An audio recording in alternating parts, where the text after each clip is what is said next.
Бұл видео ұбт тапсырайын деп жатқан, ұбт-ны тапсырып жатқан, және де грантқа түсу үшін документті жинап жатқан оқушылардың ата-анасына арналады. Яғни, егер де сіздің балаңыз немесе қызыңыз қазіргі таңда осы этапта жүрсе, міндетті түрде сіз осы видеоны көруіңіз керек, себебі ата-ана білу керек ақпараттар өте көп. Және де ол ақпараттардың көбісін ата-ана білмейді, сол себепті де баласына осы кезеңде қалай қолдау көрсету керектігін білмей жатып, кей кезде қиналып қалып та жатады. Сол үшін де міндетті түрде осы видеоны соңына дейін қараңыздар. Ең алдымен айтылатын нәрсе, кейбір ата-аналар балам мамандығын өзін таңдасын, университетін өзін таңдасын деп барынша еркіндікті беріп, тіпті кейбір жағдайда мүлдем мамандық таңдаған кезде, университет таңдаған кезде, осы бір кезеңде жүрген кезде мүлдем шаруасы да болмай кетіп жатады. Яғни өзі таңдап жатыр, өзі қойып жатыр, өзі оқуын біледі, өзі қай университетке түсетінін біледі. Ертең әйтеуір таңдаған жеріне мен өзім барып жатақханасына жатқызып берсем болды, документіне қол қойып берсем болды деп, әйтеуір жауапкершіліктің барлығын балаға ысырып та тастап жатады. Бұндай да болмайды. Қаншалықты еркін болу керек дегеннің өзінде де сіз балаңыздың не жасап жатқанын, қайда түсіп жатқанын, не ойлап жүргенін білуіңіз керек, және де сол этапта сіз көмектесуіңіз керек. Сол себепті де балаңыздың қазіргі таңда не ойлап жүргенін, және де қайда барғысы келетінін, қандай оқуға түскісі келетінін, қай қалаға түскісі келетінін алдымен біліп алғаныңыз жөн. Енді осы орайда ең алғашқы кеңестердің бірі, ата-ана баласының белгілі бір мамандықты таңдаса да, ол қайда түсетінін, қай оқу орнына түсетінін білмей жатады. Тіпті оны ата-ана емес, баланың өзі де білмей жатады. Яғни, мысалға, дүниежүзі тарих, шет тіл пәнін таңдап отыр, бала халықаралық қатынастар мамандығына түсем дейді, бірақ ол нақты қай универге түсетінін білмейді.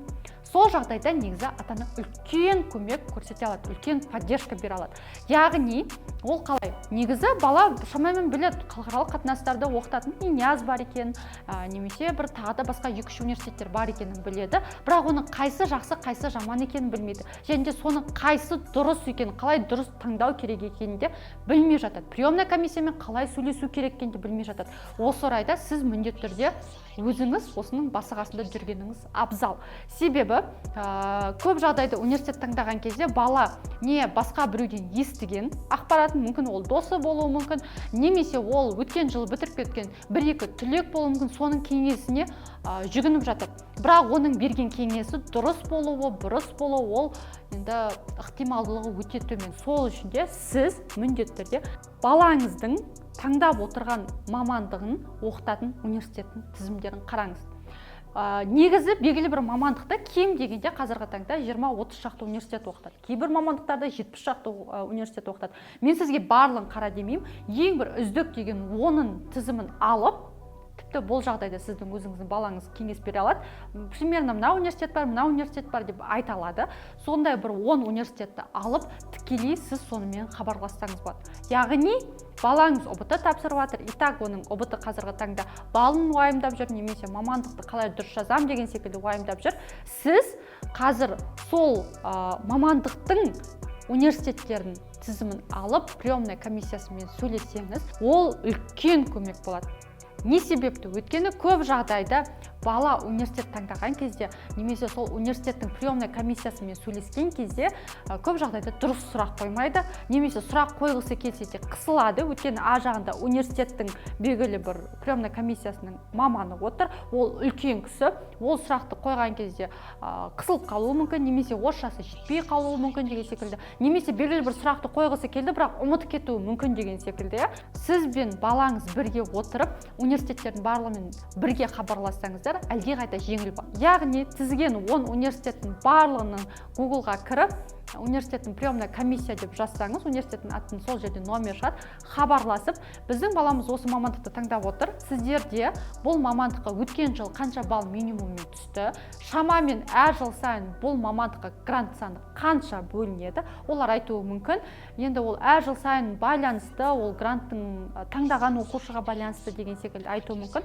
Бірақ сонда да шамамен өткен жылы қанша грант бөлінді дәл осы мамандыққа, одан бұрын 2 жыл бұрын қанша грант бөлінді деген секілді ықтималдылықпен болса да айтсаңыз, бізге үлкен көмек болар еді деп тікелей сұрақтарын қойып алсаңыз, сіз дәл сол мамандыққа қанша балмен грантқа түскен, әр жыл сайын шамамен қанша грант бөлінгенін, қандай талаптар бар екенін қосымша, мүмкін қосымша ағылшын деңгейі сұралатын шығар, ағылшын сертификаттары сұралатын шығар, қосымша бұл университетке түсу үшін қандай ақпараттар, қандай талаптар бар екенін, университет қандай мүмкіншілік бере алатын, яғни сіз соның барлығын сұрауыңыз керек.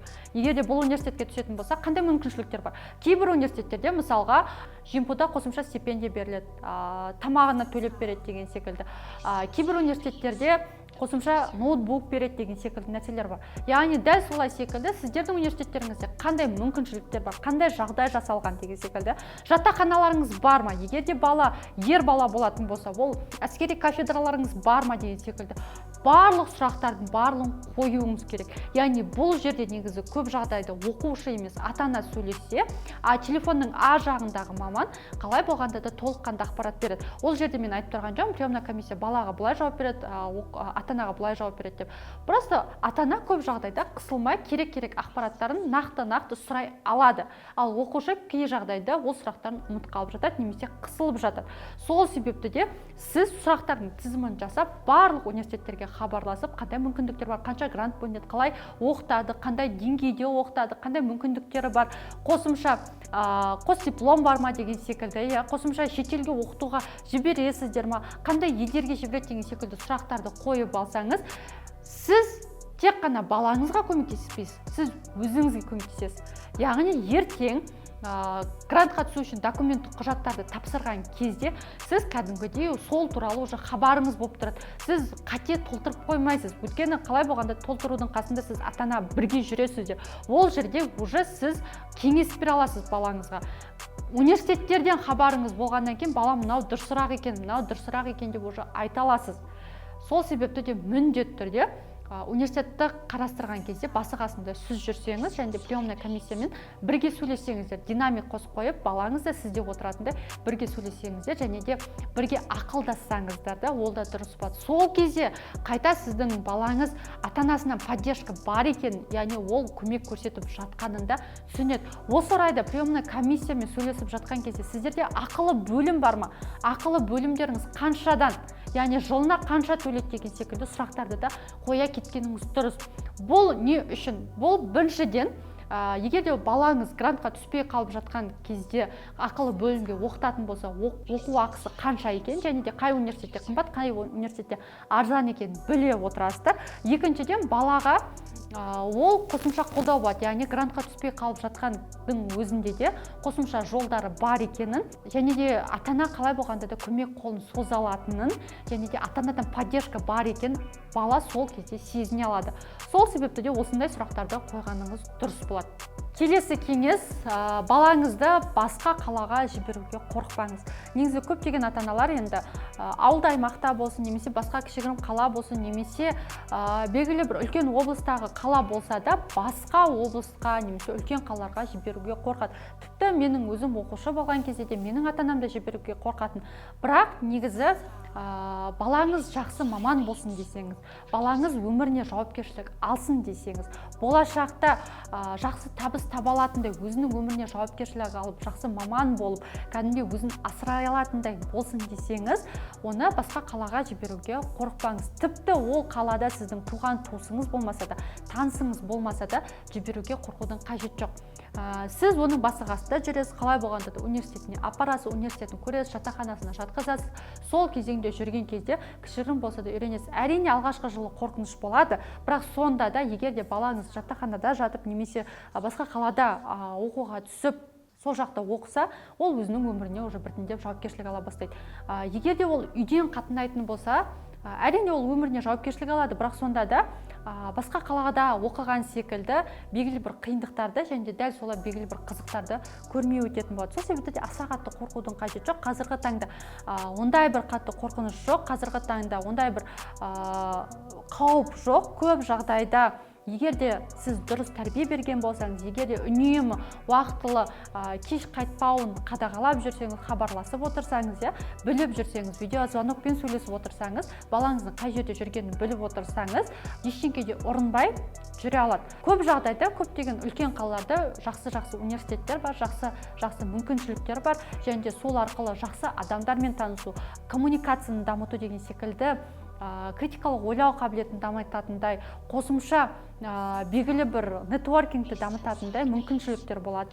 Осы орайда айта кететін нәрсе, балаңыздың мамандығы бойынша да өзіңіздің кеңесіңізді айта кеткеніңіз дұрыс. Егер де белгілі бір мамандықты таңдап отырса, егер де ол оны қорқып отырса, оған кеңес беру керек. Қорқыныш сезімі белгісіздіктен пайда болатын айта кету керек. Ал егер де баланың таңдап отырған мамандығын сіз сәл дұрыс істеу болып көрсеңіз, немесе бұл мамандықтан көріп басқа мамандық таңдаған әлдеқайда дұрыс болатын көріп отырсаңыз, міндетті түрде өзіңіздің ақыл кеңесіңізді бере өтіңіз. Бірақ ол ақыл кеңесіңізді по факту, дәлелмен, нақтылықпен айтқаныңыз дұрыс болады.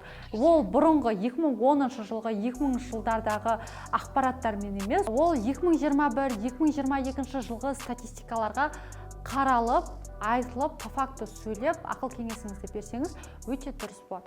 Және соңғы кеңестердің бірі, ертең документті толтырған кезде көп жағдайда, тіпті менің өзім консультация беріп, мамандық таңдауына, грантқа түсуіне консультация берген оқушыларының ата-анасының жасаған қателіктердің бірі, бала грантқа түсетіндей 4 мамандығын жазып тұрады, бірақ интернетті дұрыс жасамай, немесе ЕГОВқа өзі толтыруға қорқып, сол себепті де белгілі бір университеттің приемная комиссиясына барып документін тапсырып жатқан кезде, сол университеттің айту бойынша кей кезде толтырып жататын кездеріміз де бар.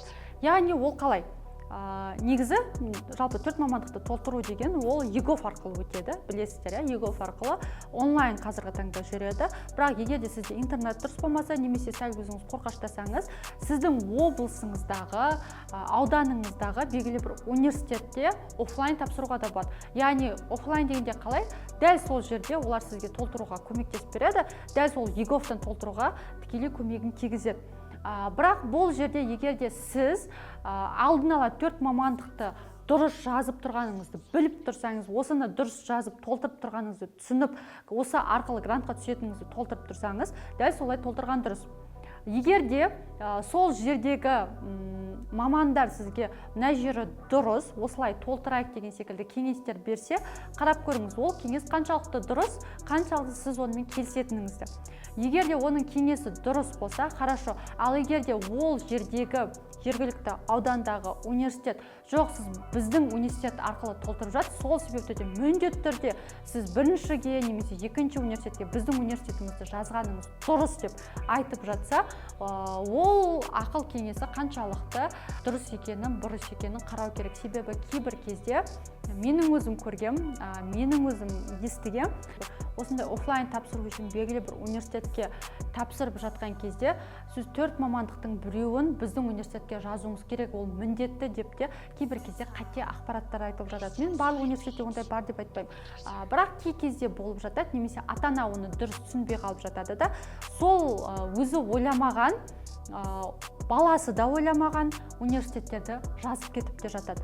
Сол үшін де сіздер жалпы 4 мамандықты жазатын кезде кәдімгідей ойланып қараңыз, кәдімгідей дұрыстап зерттеңіз, және де егер де ЕГОВ арқылы тапсыратын болсаңыз, өзіңіздің ойлағаныңыздай жазыңыз. Егер де дәл сол ЕГОВ просто белгілі бір мамандардың қолдауы керек болатын болса, яғни университеттің офлайны тапсыратын болсаңыз, ол нақты сіз жазып отқан 4 университет емес, просто сол документті толтыруға көмектесетін университеттің компьютерлер арқылы тапсыратын болсаңыз, ол жердегі университетті міндетті түрде жазу керек деген сөз емес.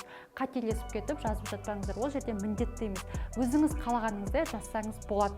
Негізі грантқа түсу үшін 4 мамандықты жазу бойынша біз 1 жыл бұрында видео түсіргенбіз, ол видеоны міндетті түрде қарап шықсаңыздар болады. Бірақ қазіргі таңда 2022-де де көптеген өзгерістер енді, бұл 2021 жылғы ақпарат. Мүмкіндік болса біз ол туралы ақпараттарды түсіретін боламыз. Бірақ егер де қорқаштап өзіңіз толтыруға қорықсаңыз, жалпы ол туралы ақпарат жеткіліксіз екенін түсініп тұрсаңыз, біздің мамандардың немесе менің көмегіме жүгінсеңіздер болады. Біз сіздердің балаларыңыздың ұбт-да жинаған балы бойынша грантқа түсе алатындай мамандығын жазып беріп, мамандық таңдау бойынша, университет таңдау бойынша грантқа түсе алатындай 4 мамандығын жазып беруге консультацияларды өткіземіз. Оны өзім жеке өткізем. Біздің консультацияға жүгінсеңіз де болады. Яғни ол уже өзіңіздің таңдауыңызға байланысты. Ол әрине ақылы болады, бірақ сонда да біз сізге сіздің балаңыздың балы бойынша грантқа түсуге кепілдік береміз. Жалпы айтқым келген кеңес осы. Ата-аналар міндетті түрде біліп жүріңіздер, және де осыған дейін де біз 1 жыл бұрын түсірген документтерді, қандай документ жинау керек, қалай дұрыс мамандық жазу керек, қалай университеттерді таңдау керек, қосымша жатақханаға ертең оқуға түскеннен кейін жатақханаға қандай заттарды алған дұрыс деген секілді видеолардың барлығын түсірген болатынбыз. Ол біздің YouTube каналда бар, міндетті түрде көріңіздер, оның барлығын біліп жүріңіздер. Ертең именно өзіңіздің балаға қолдау көрсететін ол басқа біреудің ата-анасы емес, ол сіз, басы қасында жүретін сіз. Сол себепті де міндетті түрде ол ақпараттардың барлығымен таныс болыңыздар. Видео пайдалы болды деген ойдамын.